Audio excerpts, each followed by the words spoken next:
여러분의 삶 가운데에 하나님의 복과 은혜를 체험하시길 축복합니다. 오늘 함께 보실 하나님의 말씀은 욥기 20장 12절에서 19절 말씀입니다. 그는 비록 악을 달게 여겨 혀 밑에 감추며 아껴서 버리지 아니하고 입천장에 물고 있을지라도 그의 음식이 창자 속에서 변하며 뱃속에서 독사의 쓸개가 되느니라. 그가 재물을 삼켰을지라도 더할 것은 하나님이 그의 배에서 도로 나오게 하심이니 그는 독사의 독을 빨며 뱀의 혀에 죽을 것이라. 그는 강 곧 꿀과 엉긴 젖이 흐르는 강을 보지 못할 것이요 수고하여 얻은 것을 삼키지 못하고 돌려주며 매매하여 얻은 재물로 즐거움을 삼지 못하리니 이는 그가 가난한 자를 학대하고 버렸음이요 자기가 세우지 않은 집을 빼앗음이니라. 할렐루야. 오늘도 엔게디 말씀 묵상과 함께 하시는 성도님들을 축복합니다. 오늘 우리가 읽은 이 말씀은요, 소발이 욥에게 던진 두 번째 발언입니다. 이 소발은 세 친구 중에서 나이가 가장 어리고 매우 어떻게 보게 되면 좀 건방진 사람처럼 보이지요. 이 주석에 따르게 되면 어떤 학자들은 소발을 이렇게까지 표현합니다. 마치 명문대학을 갓 졸업한 청년이 학교에서 배운 지식을 가지고 현장에 함부로 적용하는 것과도 같다, 이렇게 말합니다. 현실을 전혀 반영하지 못하고 그저 이론만, 배운 이론만 가지고 이 모든 것을 다 치리하려 드는 것과 똑같다라는 의미입니다. 이제 이 소발은요, 이 첫 번째 발언과는 좀 다르게 욥을 악인으로 몰아붙이면서 욥이 그 어떠한 희망을 가질 수 있는 여지도 남겨두지 않으려 그랬습니다. 이 소발의 요점은요, 이 빌닷의 논리와 비슷하게 굉장히 단순합니다. 악인은 이 필연적으로 멸망할 것이다. 그리고 이 악인은 욥의 운명과 같다. 바로 이 논리입니다. 이 욥이 결백을 주장하는 것은요, 깨닫지 못한 그 미련함 때문이다라고 공격해요. 그러면서요, 자기 자신은 지혜와 분별력이 뛰어나니까 자신의 말을 들으라라고 말합니다. 소발은요, 악인이 겪게 될 그 비참한 결말을 생생하게 그리고 있습니다. 이 소발은요, 욥이 이 악인과는 관계없다라고 말하면서 구속자 구원자에 대한 희망까지도 격퇴시키려고 하지요. 이 소발은요, 악인과 관련된 일체의 것이 결국에는 소멸하고 말 것이다라고까지 말합니다.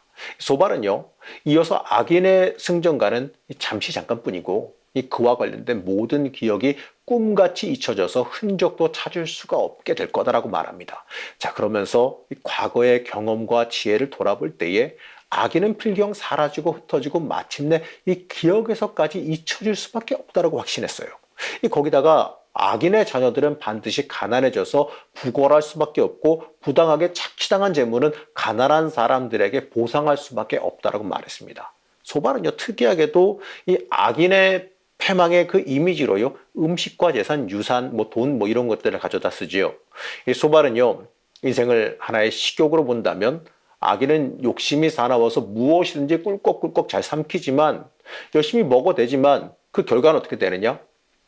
결국엔 다 토해내야 되거나 그 삼킨 음식이 독이 되어서 그 자신을 파멸시킬 거다라고 말했습니다. 악인의 끈 모르는 탐욕은 반드시 착취한 만큼 되돌려주거나 완전 멸망으로 끝난다라고 주장하지요. 자, 그러면서 말하기를 악인의 탐욕이 가져오는 패망에 대해서 말합니다. 자신이 모은 재물이 순식간에 없어질 거고 또 방화하지, 누가 불지르거나 이러지 않아도 알아서 타는 불길이 그걸 다 재물을 다 삼켜버릴 것이고 그 불이 남아있는 사람까지 다 삼킬 것이다, 이렇게 말해요. 하나님이 진노하시는 날에 그 집의 모든 재산이 홍수에 쓸려가듯이 다 쓸려 나갈 것이다, 이렇게 말합니다. 결국 악인의 탐욕과 악행은 하늘이 그 죄악을 다 밝게 드러내고 땅이 고발해서 하나도 남은 것 없이 다 소멸된다라고 말해요. 그러면서 29절에서 소발은 이렇게까지 결론을 내립니다.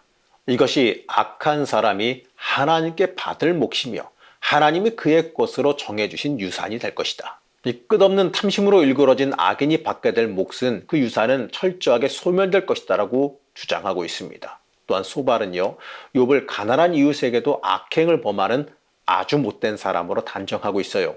욥은 탐욕으로 가득 차서 아무리 가져도 만족을 모르고 결정적으로 가난한 이웃을 부당하게 착취했기 때문에 지금의 고통을 벌로 받고 있다라고 주장하고 있습니다. 소발의 이 논리는 분명해요. 악인은 기필코 멸망한다. 기필코 악인은 망한다입니다. 이 소발의 이 논리요? 글쎄요. 이게 진짜 현실에서 그대로 적용됐으면 좋겠다 싶을 생각도 좀 들긴 해요. 현실의 악한 사람들, 악인들, 눈에 보이는 그 좀 못된 사람들, 이 사람들이 득세하고 있는 이 세상에 그 논리들이, 그 사람들이 득세하는 이 세상의 모든 것들이 다 정리돼서 진짜 벌 받을 사람들 좀 벌 좀 받았으면 좋겠다 이런 생각도 듭니다. 근데 또 반면에 드는 생각은 이거예요. 나라고 자연스러울까? 나라고 거기에서 좀 자유스러울까? 과연 우리라고 그 악인에 들지 않을까? 이런 식의 논리라면 우리도 똑같이 멸망한 사람이 되지 않을까라는 생각을 해봤습니다. 여러분, 이 논리는요, 이 사단이 1장에서 제시한 논리와 되게 비슷해요. 이렇게 본다면 욥은 완전 그 상실과 완전 결핍이라는 악인의 이중적인 치유를 다 맞게 되는 거예요. 사랑하는 여러분, 정말 소발의 말이 다 맞을까요? 정말 그래야 될까요? 욥이 고난받는 게 과연 악인이라서 거기에 따른 벌을 받고 있는 걸까요? 야고보서 2장 16절 말씀은 이렇게 말합니다.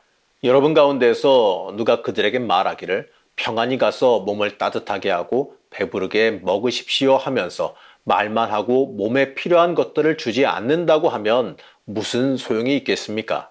이웃에게 평안히 가서 몸을 좀 따뜻하게 하고 배부르게 먹으세요 이렇게 말할 것이 아니라 직접 행해야 된다고 가르치는 거예요.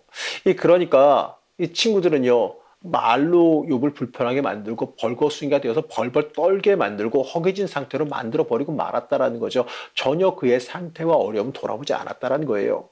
욥이 악인의 예정된 행로대로 완전 망각과 완전 박탈의 결말로 걸어 들어간다고 그들은 몰아붙이고 있지요. 물론 소발의 말이 옳은 부분도 있는 건 사실입니다. 이 지나친 탐욕에 사로잡혀서 이웃을 괴롭히는 악인은 거기에 맞는 벌 받아야죠. 이 끝모르는 탐욕으로 가난한 이웃을 착취하는 불의한 세력에게 이러한 윤리법칙은 이 세상을 보다 정의롭게 만드는데 도움이 되는 건 맞습니다. 그런데 여러분, 예외도 있어요. 오늘 고난으로 고통을 겪는다 해서요, 다 어제 지은 죄로 인하여서 징벌받는 건 아니라는 거죠. 욥이 여기에 해당됩니다. 바로 그 욥의 억울함은 하나님이 알고 욥 자신의 그 양심이 알아요. 이처럼 빌닷이나 소발의 단순 논리만 이용한다면, 권선징악의 논리로만 갖다 붙이게 된다면요, 가난하고 병드는 사람들에게 잊혀지며 이 고난 중에 있는 사람들은 전부 다 자기 지은 죄 때문에 징벌받는 거 아닐까요? 만약에 이 논리대로 따지게 된다면 정말 죄송한 얘기입니다만, 저렇게 생각 안 합니다만, 병원에 있는 수많은 환자들은 다 자기 죄 때문에 벌받은 겁니까? 예를 들어서요, 유명한 목사님께서, 굉장히 존경받는 유명한 목사님께서 암 걸리면 그 사람은 사실은 뒤로서 죄 짓고 있어서 그렇게 죄 당한 걸까요? 아니지 않습니까? 역으로요, 잘 살고 건강하고 유명해서 오래 기억되어지고 온갖 특권을 누리는 사람들은 자기가 하나님 앞에 선을 쌓았기 때문에 보상을 받게 된 걸까요? 과연 그럴까요? 우리가 알고 있는 사람들 중에서 못된 짓으로 돈 벌고 못된 짓으로 높아지고 그 권세 누리면서 살아가고 있는 사람들도 있는 거 사실 아니겠습니까? 과연 여러분, 하나님께서 과연 그 법칙대로만 정해진 그 욥의 세 친구가 말하는 그 법칙대로만 움직이시고 그렇게 세상을 적용하면 끌어가실까요? 하나님의 섭리와 방법은요, 여러분, 우리가 이해할 수 있는 영역이 아니다라는 사실을 잊지 마시기 바랍니다. 하나님은 이 도덕적인 권선징악에 얽매여 계시는 분이 아니에요. 하나님은 우리가 허물도 많고 자격도 없을지라도 값없는 은총을 베푸시는 분이라는 걸 잊지 마시기 바랍니다. 우리 하나님은 악인도 오래 참아주셔서 회개와 구원의 기회를 주시는 자비와 은총의 하나님이신 걸 알아야 됩니다. 그게 아니면요, 하나님께서 그런 자비의 하나님이 아니시면 여러분, 사실 죄인인 우리도 회개하고 돌이킬 수 있는 여지가 없다는 걸 깨달으시기 바랍니다. 하나님의 사랑은 하나님의 정의보다 더 큽니다. 그렇기 때문에 우리는 그 사랑에 맞게 살아가야지요. 소발처럼 이 무조건적인 이론과 원칙만 강조할 것이 아니라 사랑의 하나님을 봐야 되고 회복의 하나님을 바라볼 수 있어야 됩니다. 이 소발의 원칙대로라면 죄인 우리는 그냥 철저히 멸망당하고 죽어 마땅해야 됩니다. 하지만 하나님께서는요, 어떻습니까? 그렇게 놔두시지 않으셨지 않습니까? 우리에게 예수 그리스도를 보내셔서 우리를 건져내셨습니다. 그렇기 때문에 우리는 이 어려움의 자리에 있을 때에, 이 고난의 자리에 있을 때에 이 무조건적으로 죄의 대가를 치른다라고 비난해서는 안 돼요. 하나님께서 어떻게 역사하시는지 여기에 주목해야지요. 고난의 자리는 하나님의 사랑과 하나님의 섭리가 함께합니다. 이 고난의 자리는 은혜의 자리이기도 하고 회복의 자리이기도 합니다.